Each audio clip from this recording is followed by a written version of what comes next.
Okay बच्चों, हमारा आज का टॉपिक जो चैप्टर है वो है our country in the world. इसके एक लेक्चर हम पहले दे चुके हैं और आप सब सुन भी चुके होंगे, जिसमें हमने लोकेशन ऑफ पाकिस्तान को डिस्कस किया था through Africa, Asia and Europe. उसमें हम देखा था कि पाकिस्तान इन तीनों जो कॉन्टिनेंट हैं इनके तकरीबन ऑलमोस्ट सेंटर में है। और स्पेशली इस टॉपिक में हमने ये चीज़ कवर की थी कि जो ग्रीन एरिया था वो इस्लामिक वर्ल्ड को शो कर रहा था। तो ग्रीन, हम जब उस पूरे ग्रीन एरिया में पाकिस्तान को देखते हैं तो वो बिल्कुल central part of the green area है। इट मीन्स कि पाकिस्तान जो है वो सेंट्रल में है इस्लामिक वर्ल्ड के। तो वो इस्लामिक वर्ल्ड में पाकिस्तान की वेरी एक इम्पोर्टेंस है, क्योंकि वो सेंटर में। अगर हम वेस्ट में जाए, जो अफ्रीका है, लास्ट मुस्लिम कंट्री है, मोरक्को है, लीबिया है, अलजायर है। और जब हम फार ईस्ट में जाते हैं, इंडोनेशिया, मलेशिया, तो वो, और नॉर्थ में हम टर्की और बोस्निया यूरोप में, और साउथ में मालदीव्स हैं। तो वहाँ पे हम सेंट्रल एशिया के जितने इस्लामिक कंट्रीज़ हैं उससे जब हम कंपेयर करते हैं तो पाकिस्तान एक वो बहुत ही इम्पोर्टेंट लोकेशन पे, जो कि centre of the Islamic world है। देन हमने ये टॉपिक लिया था कि पाकिस्तान की क्या पोजीशन है सब कॉन्टिनेंट में। सब कॉन्टिनेंट में बेसिकली पाकिस्तान, इंडिया और साउथ एशिया के दूसरे मुल्क जो है ना, चाइना, अफगानिस्तान, ईरान। इसमें हमने डिस्कस किया था कि नॉर्थ में चाइना है, साउथ वेस्ट में ईरान है, नॉर्थ वेस्ट में अफगानिस्तान है और ईस्ट में चाइना है, जबकि साउथ में अरेबियन सी है। तो इस पूरे एरिए में, इस पूरे रीजन में, साउथ एशिया के में भी पाकिस्तान को बहुत इम्पोर्टेंट लोकेशन पे था। ये अल्लाह ताला का एक एहसान है कि इस्लामिक वर्ल्ड को अगर हम देखते हैं या हम साउथ एशिया या सब कॉन्टिनेंट को देखते हैं, तो वहाँ भी पाकिस्तान की बहुत ही इम्पोर्टेंट पोजीशन है। ऑब्वियसली जब इम्पोर्टेंट पोजीशन किसी कंट्री की लोकेशन वाइज होती है तो उसकी ऑलमोस्ट हर कंट्री से बहुत जो है वो एक इम्पॉर्टेंट होती है, जो कि पाकिस्तान की ऑलमोस्ट है। अच्छा, अब हम आते हैं इसके लास्ट टॉपिक पे, फिजिकल फीचर और landscape of the sub continent. Physical feature या लैंडस्केप एक ऐसे एरियाज़ को कहते हैं जो नेचुरली इस अर्थ पे होते हैं। माउंटेन है, ग्लेशियर्स हैं, लेक है, रिवर है, प्लाटू है, डेल्टाज हैं, डेजर्ट्स हैं। ये सारे जो नेचुरल फिजिकली अर्थ पे होते हैं, these are called the physical features और the landscape of the earth.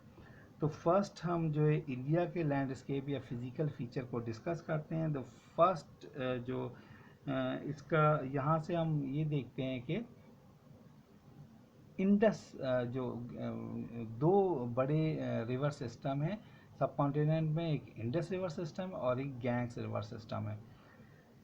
Gang river system जो है वो नॉर्दर्न इंडिया में है, जो कि हिमालय से फ्लो होता है और बे ऑफ बंगाल में एंटर होके एंड होता है। बे ऑफ बंगाल में इसका जो एक ह्यूज डेल्टा है, जो कि बहुत ही बड़े एक डेल्टा एरिया पे, जब हम देखते हैं यहाँ पे, अगर मैप में देखें जिसमें लिखा है माउथ ऑफ गैंग, तो जो माउथ ऑफ गैंग है एक बहुत ही बड़ा है, जिसमें जो कलकत्ता है और बांग्लादेश का पूरा जो है वो इंडियन ओशियन का जो पोर्शन है वो इसी डेल्टा पे आता है। अच्छा, अब यहाँ पे हमने जैसे रिवर को, माउंटेन्स को भी जानते हैं कि एक हाई जो वर्ल्ड हाईएस्ट एरियाज होते हैं वो माउंटेन होते हैं। उसके बाद जो थोड़ा उसका लोअर एरिया होता है वो हिल्स कहलाते हैं। रिवर को हम सब जानते हैं, लेक्स ऐसा एरिया होता है जो surrounded by the dry area होता है, एक रिजर्व होता है पानी का। और जबकि डेल्टा एक ऐसा एरिया को कहते हैं जो जब कोई भी रिवर किसी भी ओशंस या सी में एंटर हो रहा होता है तो वो एरिया डेल्टा एरिया कहलाता है। नॉर्मली वो बहुत ही समटाइम वो एरिया जो है वो बहुत ज़्यादा वाइड हो जाता है एज़ कम्पेयर टू जो उसका रिवर का फ्लो होता है कुछ किलोमीटर के पहले, सी में एंटर होने से पहले वो जस्ट 1 या 2 किलोमीटर होगा। बट ऐसा भी होता है कि जब वो सी में एंटर हो रहा होता है तो वो 70 किलोमीटर 40 किलोमीटर तक वाइड हो जाता है। तो वो एरिया जो है वो डेल्टा एरिया कहलाता है। अच्छा, गैंग्स रिवर जो है एक बहुत ही बड़ा रिवर सिस्टम है नॉर्दर्न इंडिया में, जो कि उसमें प्लेंटी ऑफ वाटर है, और पूरा इंडिया का जो एग्रीकल्चर है, most of the agriculture system वो गैंग्स रिवर सिस्टम पे डिपेंड कर रहा होता है, और उसको उस पे उस और गैंग्स रिवर सिस्टम जो है इस अपने पूरे जो इंडिया की एक बहुत बड़ा एग्रीकल्चर सिस्टम है उसको सपोर्ट करता है। इसके बाद डेज़र्ट, हम इंडिया के अगर डेज़र्ट को देखते हैं तो डेज़र्ट जो उनका सबसे बड़ा जो डेज़र्ट एरिया है वो राजस्थान है, और कुछ सेंट्रल इंडिया में कुछ डेज़र्ट एरिया हैं जो कि प्योर डेज़र्ट नहीं है बट ड्राई एरिया है। लेकिन राजस्थान इंडिया का एक बहुत बड़ा डेज़र्ट है, जो कि डेज़र्ट नॉर्मली हम सबको पता है कि ऐसा एरिया को कहते हैं जो या तो रेन होती नहीं है या बहुत कम रेन होती है। तो वहाँ की जो सॉइल है वो इस लेस रेन होने की वजह से इतनी फर्टाइल नहीं होती कि वहाँ पे कोई एग्रीकल्चर हो सके। तो उसकी बट जो थोड़ी बहुत बारिश होती है वहाँ, उसकी वजह से कुछ एग्रीकल्चर, या कुछ एग्रीकल्चर तो नहीं कह सकते बट कुछ वेजिटेशन ऐसी होती है जो कि बहरहाल उस एरिया में होती है, जो कि एनिमल्स या कुछ वहाँ पे उस इलाके में जो लोग रहते हैं वो उससे बेनिफिट लेते हैं। इसके अलावा हमने डेल्टा देख लिया, डेजर्ट है जो इंडिया का रिवर सिस्टम है, गैंग्स रिवर सिस्टम है, और इसके बाद प्लाटू है इंडिया का एक बहुत बड़ा। अच्छा, प्लाटू जो है एक ऐसा लैंडस्केप या फिजिकल फीचर ऑफ अर्थ है जो एक ऐसे एरिया को कहते हैं जो कि दो बड़े माउंटेन के बीच में एक फ्लैट एरिया जो होता है वो प्लाटू कहलाता है। नॉर्मली प्लाटू एक ड्राई एरिया होता है जो पूरी दुनिया में इसको इसी तरह से देखा जाता है, but it depend on the weather condition, rain system, और उसकी हाइट कितनी उस माउंटेन एरिया की, उस पर डिपेंड कर रहा होता है कि प्लेटू का क्या सिस्टम है। नॉर्मली ये भी कहा जाता है कि प्लेटू एक ऐसा एरिया होता है जहाँ के वेजिटेशन भी कम होती है, रेन भी कम होती है, और मिनरल्स भी कम होती हैं। बट जब हम इसके इंडिया के बाद पाकिस्तान के प्लेटूज के बारे में पढ़ेंगे तो वहाँ पे हम अभी डिस्कस करेंगे कि मिनरल्स ही मिनरल्स, बेइंतहा मिनरल्स हैं। ये डिपेंड कर रहा होता है कि वो किस कंडीशन या किस फिजिकल फीचर पे डिपेंड कर रहा होता है कि उसकी क्या जो कंडीशन है। अच्छा, दक्कन प्लाटू जो सेंट्रल इंडिया में एक बहुत बड़ा प्लाटू सिस्टम है, और माउंटेन जो इंडिया में दो बड़े माउंटेन हैं, हिमालयन माउंटेन और कराकोरम माउंटेन, एंड कोह हिंदुकुश, ये तीन बड़े माउंटेन हैं जो कि इंडिया में और पाकिस्तान दोनों में ये इक्वली जो है ना बॉर्डर शेयर करते हैं, नॉर्दर्न बॉर्डर को। तो इसके बाद अगर हम पाकिस्तान के लैंडस्केप सिस्टम पे आते हैं तो हम देखते हैं कि हमारा जो बड़ा एक रिवर सिस्टम है वो इंडस रिवर सिस्टम है, जो कि कराकोरम से जो कि निकल फ्लो करता है, और उसका एंड जो है अरेबियन सी में होता है। यहाँ पे जो कराकोरम से निकलता है, ऑलमोस्ट इसकी लेंथ जो है मोर देन 3000 किलोमीटर है पाकिस्तान के अंदर। उसका जो डेल्टा एरिया है जो कि अरेबियन सी में जाता है, ऑलमोस्ट 70 किलोमीटर्स से भी ज़्यादा उसका डेल्टा एरिया है। जब हम इसी अगर रिवर को हम 1 या 2 किलोमीटर हम पहले देखते हैं, लेट्स सपोज ठट्टा या हैदराबाद के पास, तो जस्ट 1 और 2 किलोमीटर उसकी वाइड होता है। बट जब वो डेल्टा एरिया में या अरेबियन सी में एंटर हो रहा होता है तो वहाँ पे Indus river almost more than 70 kilometre wide हो जाता है। अच्छा, डेल्टा और ऐसा एरिया होता है जहाँ पे उस रिवर की ब्रांचेज होती हैं, ऑलमोस्ट ब्रांचेज होती हैं, तभी वो इतना वाइड एरिया पे चला जाता है। वो एक ब्रांचेस की तरह वो फैलता चला जाता है, डिफरेंट ब्रांचेस में फैलता है, और वो वाइड होता जाता है, और बहुत बड़ी ये एरिया जो है वो नॉर्मली फर्टाइल भी बहुत ज़्यादा होता है, क्योंकि जितनी भी माउंटेन से जो सॉइल, फर्टाइल सॉइल आ रही होती है, उसका एंड जो है इसी एरिया में होता है। वो सारे एरिया में से देते जा सॉइल उसकी डिस्ट्रीब्यूट होती है, but most of the soil इसी लास्ट और एंड एरिया में जो है वो आती है, तो बहुत ज़्यादा फर्टाइल होती है। बट यहाँ पे एक और प्रॉब्लम ये होती है कि सी का समटाइम फ्लड होता है और अच्छी वेजिटेशन हो नहीं पाती, क्योंकि सॉल्टी वाटर सी का भी होता है और रिवर का भी होता है, तो यहाँ डिफरेंट किस्म की एक वेजिटेशन होती है जो नॉर्मली किसी एग्रीकल्चर टाइप की वेजिटेशन नहीं होती है यहाँ। ठीक है, अब हम जब पाकिस्तान का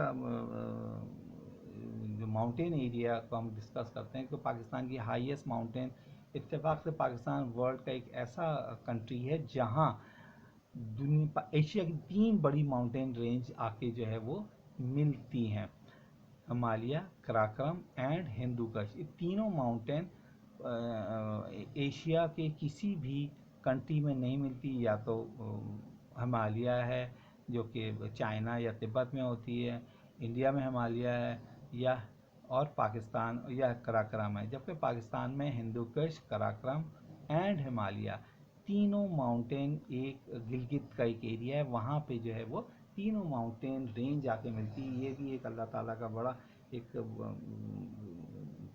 फेवर है, या उसको आप नेमत कह लें, कि ये तीनों बड़ी माउंटेन रेंज जो है वो पाकिस्तान में आके मिलती है। ना ये चाइना को पास है ये एजाज़, ना इंडिया के पास है, बट अल्लाह ताला ने पाकिस्तान को ये एजाज़ दिया कि वो तीनों बड़ी माउंटेन रेंज आके इसमें मिलती है। जब वो अच्छा, इसके बाद एक जब वे माउंटेन एरिया से फर्टाइल सॉइल लेता हुआ आता है, तो पहले ये गुज़रता है एक हमारे, जो ज़ाहिर बात है मैंने पहले आपको बताया था कि जो प्लेटू एरिया है वो माउंटेन एरिया के बीच में जो फ्लैट एरिया होता है वो प्लेटू कहलाता है। तो जब वो इंडस माउंट रिवर जो है वो गिलगित बल्तिस्तान और कश्मीर से होता हुआ जब ये पंजाब में एंटर होता है, तो वहाँ पे एक बड़ा प्लाटू इसको फेस करता है, जिसको हम पोटोहार प्लाटू कहते हैं।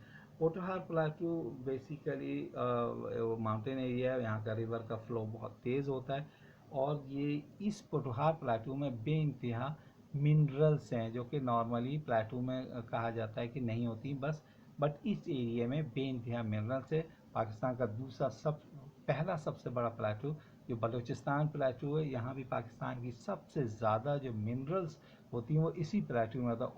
ऑल दो ये ड्राइस्ट एरिया है, ऑलमोस्ट कुछ ऐसे एरियाज हैं जहाँ बारिश थ्रू आउट द ईयर होती ही नहीं है। दालबदीन है और चागी है, यहाँ पे ऑलमोस्ट बारिश ऐसा होती नहीं है, बट यहाँ मिनरल्स बेइंतहा मिनरल्स हैं। पाकिस्तान की सबसे ज़्यादा मिनरल्स होती है। इसी तरह जो पोटोहार प्लेटू है जो पंजाब और KPK के बॉर्डर पे है, यहाँ भी बेइंतहा मिनरल्स है। सॉल्ट रेंज है, जो वर्ल्ड लार्जेस्ट सॉल्ट माइंस है वो इसी पोटोहार प्लेटू में होता है। अच्छा, जब इंडस रिवर और यहाँ से और आगे निकलता है, सेंट्रल पंजाब और सदर्न पंजाब में होता है, तो ये फ्लैट हो जाता है, रिवर का फ्लो स्लो हो जाता है। इसी तरह ये सिंध में एंटर होता है। ये सेंट्रल पंजाब और ऑलमोस्ट पूरा सिंध जो है वो फ्लैट एरिया है। इस फ्लैट एरिया को जो है प्लेन कहते हैं।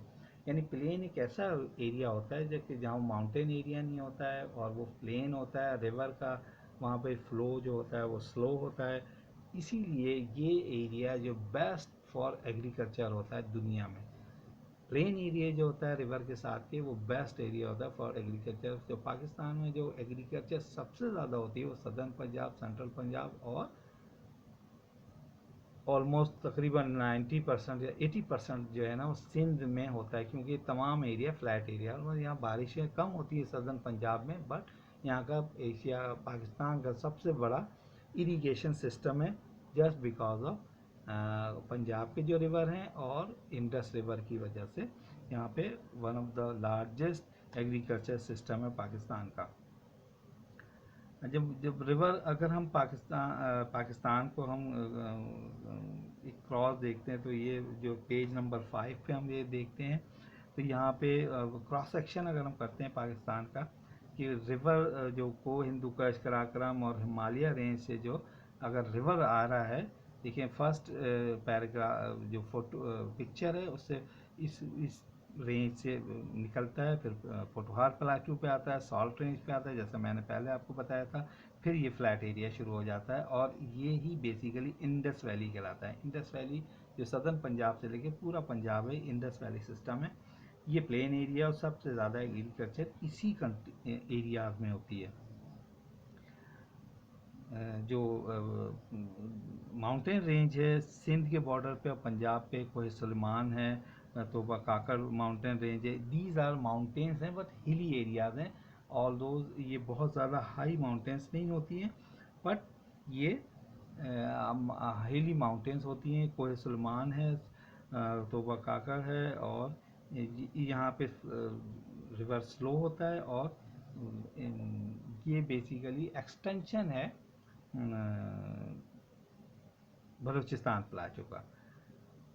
यहाँ पे देखें थर डेजर्ट है, एक साइड पे इंडस वैली है। जो थर डेजर्ट बेसिकली एक्सटेंशन है राजस्थान डेजर्ट का, जो कि इंडिया से आता है। 25% पाकिस्तान में है वो राजस्थान डेजर्ट, जिसको हम थर डेजर्ट कहते हैं, बल्कि 75% जो है वो इंडिया के अंदर, जिसको हम राजस्थान डेजर्ट कहते हैं, वो eastern side of the Sindh में है।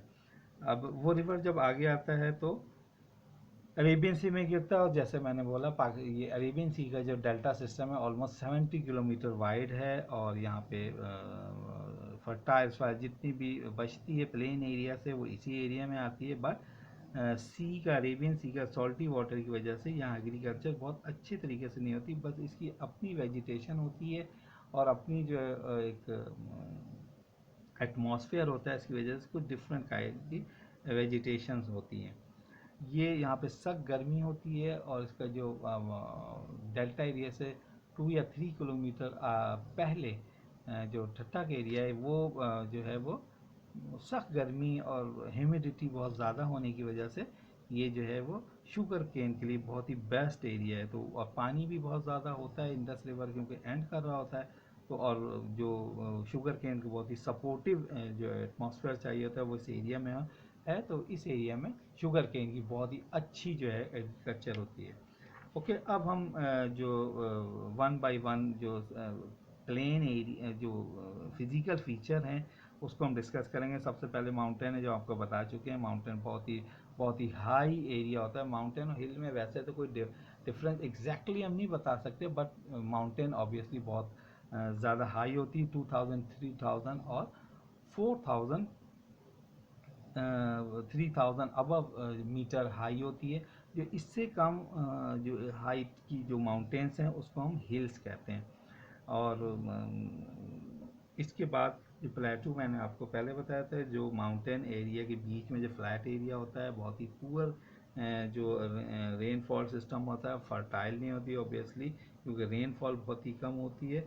और ये दो माउंटेन के बीच में एक फ्लैट एरिया होता है, और ये इधर पाकिस्तान में जो प्लेटू है इसमें बेइंतहा मिनरल्स होती हैं।